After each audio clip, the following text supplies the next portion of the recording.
Well, another day, another lockdown. So this time I'm thinking that instead of cooking, might turn to gardening.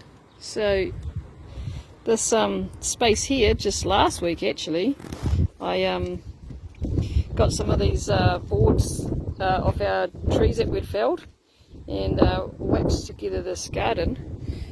It took me an afternoon, and the wood's untreated, which is what you need because you don't want that treatment getting into your plants. And so really what I did is I just put in these pegs here, and then I just I got the level out just to make sure that John wasn't going to get upset with an unlevel garden, and it's pretty rough, but it works really well. Then I lined it with cardboard and took the compost out of the compost bin, chucked that in, and then topped it up with some compost from the warehouse, which is very, very cheap, and put a load of seedlings in. So I'm really happy I've already done that, and now we're in lockdown. These are starting to grow. It's mainly broccoli and lettuce and spinach and greens and stuff like that, with some herbs down this end.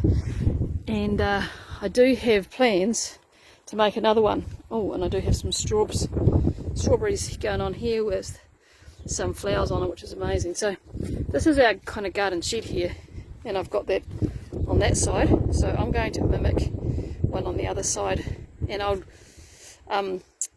show you the steps as I do it.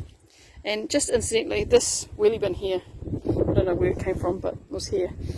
We started using it for our compost bin at the beginning of the year when we moved, and it looks pretty disgusting and quite gross, but when I made that first garden there, you can see it was up to halfway, and there's no ventilation in there, there's no turning, there's nothing except for chucking our scraps in there, which means it doesn't go to landfill and stink your rubbish bin out. And I put that in the bottom of this garden, and it was beautiful, amazing soil that these plants are loving. So any old container will do.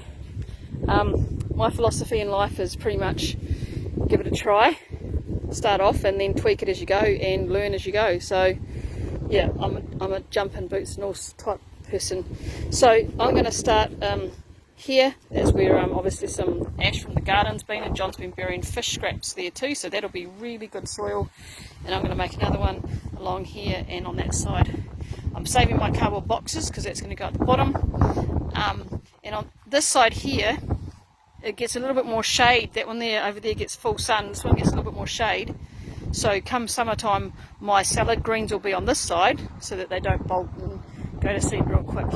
And yeah, so that's today. I'm going to start with my framing. I'll get that all sorted, and I'll show you step by step as we go how my garden proceeds.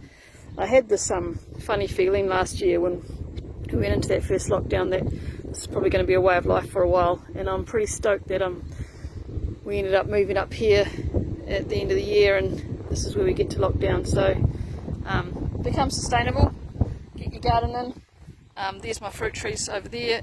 Slowly but surely, a true lockdown where we don't need to really get much supplies from anywhere else would be pretty amazing. So yeah, watch this space.